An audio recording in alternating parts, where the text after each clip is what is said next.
Everyone. कई बार हम ऐसे सेंटेंसेस बोलते हैं ना जो इंग्लिश स्पीकिंग के लिए अलग होते हैं और इंग्लिश ग्रामर के लिए अलग होते हैं। जैसे अब मैं क्या करूं, कहाँ जाऊं, अब मैं किससे पूछूं, किससे बोलूं, कपड़े कहाँ से खरीदूं, कितने बजे आऊं। अगर आप लोगों ने इन सेंटेंस को ध्यान से देखा होगा तो आपको समझ में आया होगा कि इन सभी सेंटेंस के लास्ट में ऊ की मात्रा आ रही है ना। जैसे कि देखिए, करूं, जाऊं, पूछूं, बोलूं, खरीदूं, आऊं। तो इन सेंटेंस को कैसे बनाना है? हालांकि देखिए, इस तरह के सेंटेंस को देखकर हमें यह समझ नहीं आता है कि ये कौन से टेंस के सेंटेंस हैं, क्योंकि टेंसेस तो हमने याद कर रखे हैं, लेकिन ये वाला साउंड तो किसी भी टेंस में नहीं आता है। तो क्या यह किसी भी टेंस के नहीं है?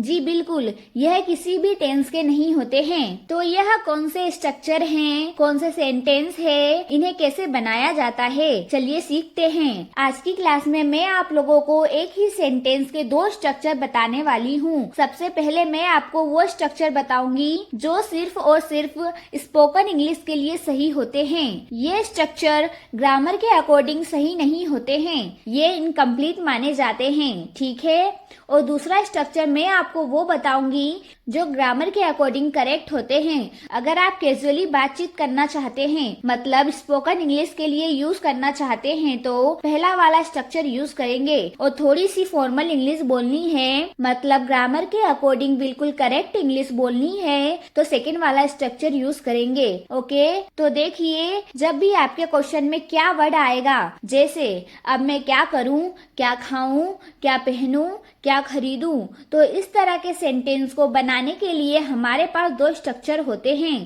पहला स्ट्रक्चर जो सिर्फ स्पोकन इंग्लिश के लिए यूज होता है, उसमें हम सबसे पहले लिखते हैं व्हाट, उसके बाद टू और लास्ट में V1, यानी कि वर्ब की फर्स्ट फॉर्म। और दूसरा स्ट्रक्चर जो कि ग्रामर के अकॉर्डिंग करेक्ट होते हैं, उसमें हम सबसे पहले लिखेंगे व्हाट, उसके बाद शुड, उसके बाद सब्जेक्ट और लास्ट में V1। देखिए, जब हम लोग नॉर्मली बात करते हैं ना, तो हम लोग सब्जेक्ट मेंशन नहीं करते हैं। जैसे कि आपने देखा होगा कि जब हम अपने दोस्त यार से बात करते हैं तो हम इस तरह के सेंटेंस बोलते हैं ना, क्या खाऊं, क्या करूं, क्या पहनूं, तो यहाँ पे कोई सब्जेक्ट नहीं है, तो इसीलिए हमने ये वाला स्ट्रक्चर लिखा है यहाँ पे, जिसमें कोई सब्जेक्ट नहीं है।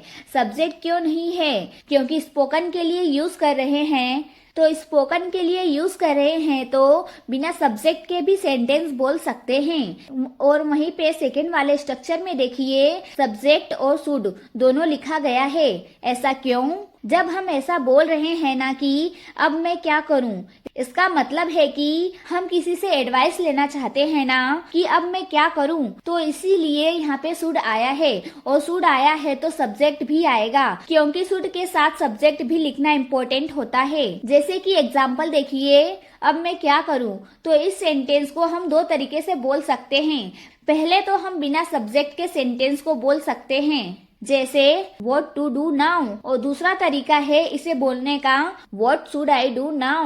तो आप सिर्फ what to do now बोल के काम चला सकते हैं, लेकिन अगर आप प्रॉपर इंग्लिश बोलना चाहते हैं, ग्रामर के अकॉर्डिंग करेक्ट बोलना चाहते हैं, तो आपको बोलना होगा what should I do now।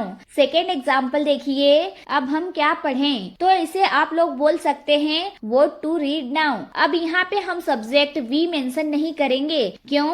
क्योंकि स्पोकन के लिए यूज कर रहे हैं ना, तो सिंपल बोलेंगे what to read now। लेकिन अगर प्रॉपर इंग्लिश बोलनी है, ग्रामर के अकॉर्डिंग करेक्ट बोलनी है, तो आपको बोलना होगा what should we read now। देखिए, एक चीज मैं आप लोगों को क्लियर कर देना चाहती हूँ कि यहाँ पे जो मैंने दो एग्जाम्पल लिए हैं, इनमें मैंने क्लियरली सब्जेक्ट लिखा है, पहले में मैं और दूसरे में हम। लेकिन कुछ सेंटेंस ऐसे होते हैं जिनमें सब्जेक्ट नहीं होते हैं, जैसे अब क्या बोलूं, अब क्या पूछूं, अब क्या खाऊं। तो इस तरह के सेंटेंस में जो सब्जेक्ट होता है ना, वो हमेशा आई होता है, क्योंकि हम अपनी बात करते हैं ना कि अब मैं क्या खाऊं, अब मैं क्या बोलूं, तो इनमें सब्जेक्ट आई होता है जो कि छुपा हुआ होता है।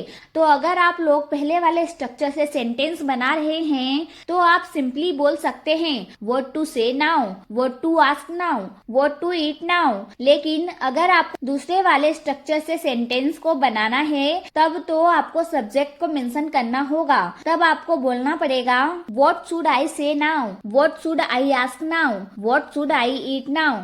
ठीक है, तो मेरा मेन पर्पस आपको यह समझाना था कि सेंटेंस में सब्जेक्ट आए या ना आए, क्लियरली मेंशन हो या ना हो। जब आप शुड के साथ सेंटेंस बनाएंगे तो आपको वहाँ पे सब्जेक्ट लिखना होगा। अब आगे देखिए कहाँ वाले क्वेश्चन की मतलब जब हम प्लेस की बात करते हैं ना, जैसे अब मैं कहाँ जाऊँ, अब मैं कहाँ सोऊं, तो वहाँ पे आपको यूज कर लेना है वेयर का। कहाँ के लिए हम लोग वेयर का यूज करते हैं ना, तो यहाँ पे सब कुछ सेम रहेगा, बस व्हाट की जगह पे आपको वेयर का यूज कर लेना है। जैसे कि एग्जांपल देखिए, मैं अब कहाँ जाऊं। अगर इस सेंटेंस को हम पहले वाले स्ट्रक्चर से बनाएंगे जो कि सिर्फ स्पोकन इंग्लिश में यूज होता है, तो हम बोलेंगे वेयर टू गो नाउ, मतलब अब कहाँ जाऊं। तो इसे आप कैजुअली बोल सकते हैं। लेकिन अगर आपको ग्रामर के अकॉर्डिंग करेक्ट सेंटेंस बनाना है तो आपको बोलना पड़ेगा where should I go now. देखिए यहाँ पे तो सेंटेंस में क्लियरली लिखा हुआ है कि अब मैं कहाँ जाऊं, तो आपने सेंटेंस बना दिया where should I go now. लेकिन इसी सेंटेंस में अगर मैं नहीं होता यानी कि सब्जेक्ट नहीं लिखा रहता, तब भी आप इस सेंटेंस को इसी तरीके से बोलते कि where should I go now. ठीक है, जैसे कि सेकेंड एग्जाम्पल में देखिए अब कहाँ सोऊं, तो इसे तो आप लोग फास्ट वाले स्ट्रक्चर से आराम से बना सकते हैं। वेयर टू स्लीप नाउ आप लोग आराम से बना सकते हैं क्योंकि इसमें तो सब्जेक्ट नहीं है। लेकिन जब आप लोग सेकेंड वाले स्ट्रक्चर से सेंटेंस को बनाएंगे तो आपको थोड़ा सा ध्यान देना होगा। भले यहाँ पे सेंटेंस में सब्जेक्ट मिसिंग है, नहीं लिखा हुआ है, लेकिन यहाँ पे भी सब्जेक्ट हमारा आई ही है, क्योंकि जब हम अपनी बात करते हैं तभी तो हम इस तरह से बोलते हैं ना कि अब कहाँ सोऊं। इसका मतलब है कि अब मैं कहाँ सोऊं। ठीक है, तो यहाँ पे सेंटेंस बनेगा where should I sleep now, where should I sleep now.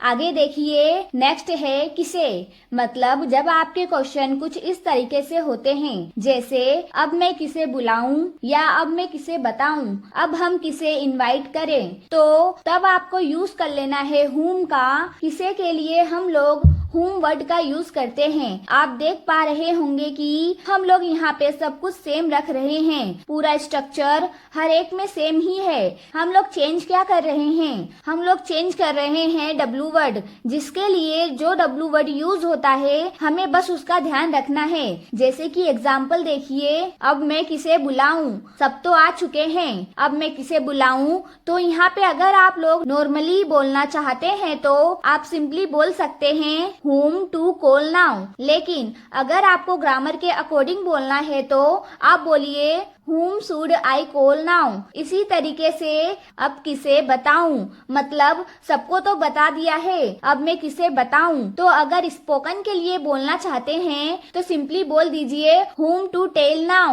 अब किसे बताऊं। लेकिन ग्रामर के अकॉर्डिंग बोलना चाहते हैं तो बोलना होगा whom should I tell now, अब मैं किसे बताऊं या अब किसे बताऊं। अब नेक्स्ट है कैसे, मतलब जहाँ पे हम प्रोसेस या प्रक्रिया की बात करते हैं, जैसे चाय कैसे बनाऊं, अंग्रेजी कैसे बोलूं या खाना कैसे बनाऊं।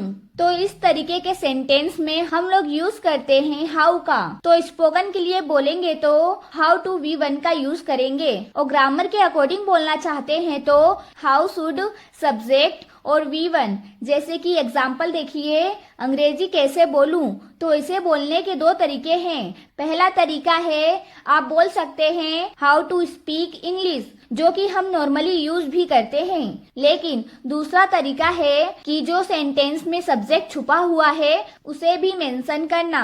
तो यहाँ पे सब्जेक्ट आई है तो हम लोग लिखेंगे how should I speak English. इसी तरीके से खाना कैसे बनाऊं, हाउ टू कुक फूड, या फिर how should I cook food. अब एक सेंटेंस में आप लोगों को दे रही हूँ, इसका आंसर क्या होगा कमेंट करके बताइएगा। अब नेक्स्ट है कब, जैसे वहाँ कब जाऊं, कब आऊं, खाना कब बनाऊं।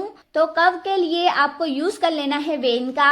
आम बोलचाल के लिए वेन टू और V1 का यूज कर लेंगे। और अगर आपको ग्रामर के अकॉर्डिंग बोलना है तो वेन, शुड, सब्जेक्ट और V1 का यूज करेंगे। जैसे कि एग्जाम्पल देखिए, वहाँ कब जाऊं, तो इसे हम इंग्लिश में दो तरीके से बोल सकते हैं। पहला तरीका है कि वेन टू गो देयर, जो कि शॉर्ट, सिंपल और स्पोकन इंग्लिश के लिए सही है। और दूसरा तरीका जो कि ग्रामर के अकॉर्डिंग यूज होता है, when should I go there. इसी तरीके से अगर आपको बोलना हो कि कब आए, तो इसे आप बोल सकते हैं व्हेन टू कम, या फिर आप बोल सकते हैं व्हेन शुड वी कम। देखिए, सेंटेंस के लास्ट में जब ऊ का साउंड आता है तो का मतलब होता है कि सब्जेक्ट आप ही हैं। जैसे क्या करूं, क्या पहनूं, कब खाऊं, कब जाऊं, तो ऊ वाला साउंड आ रहा है ना, तो इसका मतलब है कि आप अपनी बात कर रहे हैं। लेकिन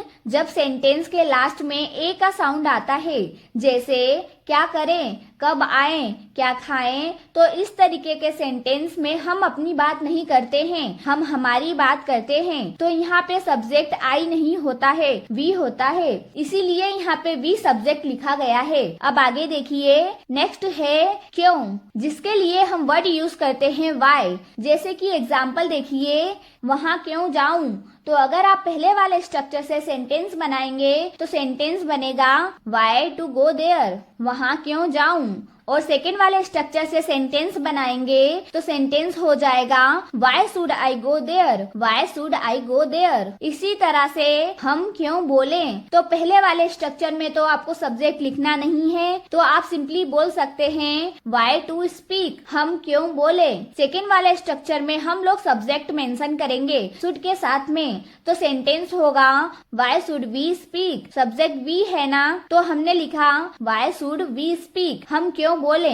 ओके, सो नेक्स्ट देखिए, नेक्स्ट है कौन सा। इसके लिए हम लोग W वर्ड यूज करते हैं विच वन। देखिए, जब आपके पास एक से ज्यादा ऑप्शंस अवेलेबल रहते हैं ना, तो हम पूछना चाहते हैं ना कि कौन सा लूं या कौन सा पहनूं, तो उस केस में आप क्या यूज करेंगे। उस केस में आप यूज करेंगे विच वन। एग्जाम्पल देखिए, कौन सा लूं। अब आप सपोज कीजिए कि आप मॉल गए हैं अपने फ्रेंड्स के साथ, आपको 3-4 कपड़े पसंद आए हैं और अब आप अपने फ्रेंड से पूछना चाहते हैं कि इनमें से कौन सा लूं या कौन सा खरीदूं, तो आप सिंपली बोल दीजिए which one to buy, which one to buy. आप मान लीजिए कि उसी मॉल में आपके बॉस मिल गए या आपको ऑफिस का कोई पर्सन दिख गया, तो आप उनसे फॉर्मल में बात करना चाहते हैं, ग्रामर के अकॉर्डिंग बिल्कुल करेक्ट इंग्लिश बोलना चाहते हैं, तो आपको बोलना होगा which one should I buy, मुझे कौन सा लेना चाहिए या मैं कौन सा लूं। अब नेक्स्ट एग्जाम्पल देखिए, कौन सा पहने, तो क्या बोलेंगे विच वन टू वियर या फिर which one should we wear. Next है कितने बजे, इसके लिए आपको यूज कर लेना है एट व्हाट टाइम। ठीक है, एग्जाम्पल देखिए, वहाँ कितने बजे जाऊं, at what time to go there या फिर at what time should I go there. अब इनमें से कौन सा स्पोकन के लिए यूज होगा और कौन सा ग्रामर के अकॉर्डिंग यूज करना है।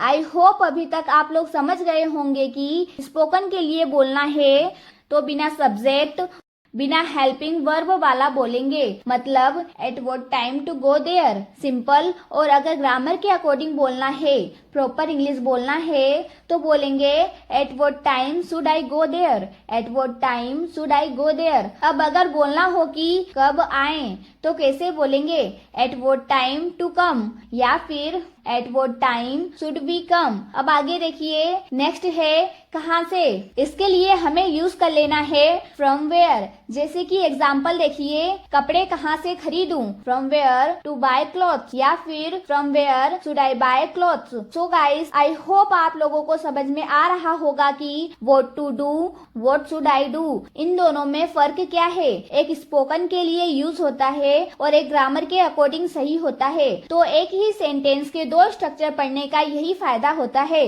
कि आप एक ही सेंटेंस को कई अलग तरीके से बोल सकते हैं और कई सारे सेंटेंस खुद से फ्रेम कर सकते हैं। तो आज की क्लास पसंद आई हो तो प्लीज वीडियो को लाइक, चैनल को सब्सक्राइब जरूर करिएगा। Thanks for watching.